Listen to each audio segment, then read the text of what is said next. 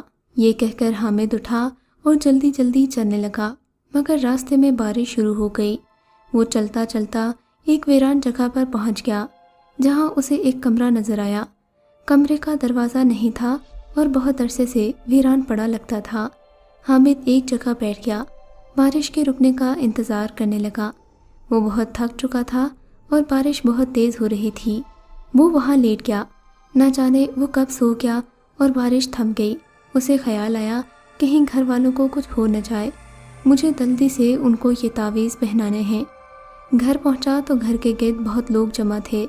حامد پریشان ہو گیا، اندر دیکھا تو یہ دیکھ کر حیران رہ گیا کہ وہاں مکان کی جگہ اینٹوں کا ڈھیر پڑا ہے۔ سامنے چارپائیوں پر 6 لاشیں پڑی ہیں۔ حامد نے جب لاشوں کی شکلیں دیکھیں تو وہ زور زور سے رونے لگا۔ اس کی نظر شمائلہ پر پڑی۔ شمائلہ سامنے بیٹھی رو رہی تھی۔ حامد نے اس سے جا کر پوچھا، یہ سب کیسے ہوا شمائلہ؟ شمائلہ نے کہا، بارش کی وجہ سے مکان گر گیا، یہ سب اندر تھے اور میں باہر برآمدے میں تھی، اسی وجہ سے میں بچ گئی ہوں۔ دراصل یہ مکان بھی بارش کی وجہ سے نہیں گرا تھا، بلکہ شمائلہ نے خود ہی گرایا تھا۔ حامد کی حالت پہلے سے بہت بدل گئی اور 1 ہفتہ گزر گیا۔ وہ کھیتوں میں کام کر رہا تھا کہ اسے شمائلہ آتی ہوئی دکھائی دی۔ حامد نے اس سے کہا، شمائلہ تم یہاں کیا کر رہی ہو؟ یہ کہتے ہی شمائلہ کی شکل ایک دم خوفناک ہو گئی۔ وہ ہنسنے لگی۔ حامد نے کہا، تم چڑیل ہو؟ وہ بولی، ہاں میں ہی ہوں، جس کے خاندان کو تم نے مار ڈالا۔ آج میرا انتقام پورا ہو گیا، کیونکہ جو درخت تم نے کاٹے ان پر ہمارا بسیرا تھا۔ میں جا رہی ہوں۔ حامد نے کہا، میں تمہیں زندہ نہیں چھوڑ سکتا، تم نے میرے سارے خاندان کو مار ڈالا۔ چڑیل نے ایک زوردار قہقہا لگایا اور کہا، تم مجھے پکڑ نہیں سکتے۔ یہ کہتے ہی وہ غائب ہو گئی۔ اس کے غائب ہوتے ہی شاہ بابا وہاں آئے اور کہا، بیٹے میں نے کہا تھا نا یہ چڑیل ہے، مگر تم نہیں مانے۔ اب کیا ہو سکتا ہے؟ وہ تمہارے خاندان کو جلا کر جا چکی ہے، اس سے بدلہ لینے کا کوئی فائدہ نہیں، کیونکہ وہ خود بھی کبھی لوٹ کر ادھر نہیں آئے گی۔ وہ بھی تمہیں اپنے خاندان کی یادوں میں تڑپتا دیکھنا چاہتی تھی، اس کا مقصد پورا ہو گیا ہے۔ اگر آپ کو یہ کہانی اچھی لگی ہے تو اس ویڈیو کو لائک کیجیے اور اس طرح کی مزید ویڈیوز دیکھنے کے لیے ہمارے چینل کو سبسکرائب کیجیے۔ اور ہاں، اگر آپ کی کسی دوست، رشتہ دار یا بہن کے ساتھ خدا نہ کرے ایسا کوئی واقعہ پیش آیا ہے تو ہمیں کامنٹ سیکشن میں اس کے بارے میں ضرور بتائیے۔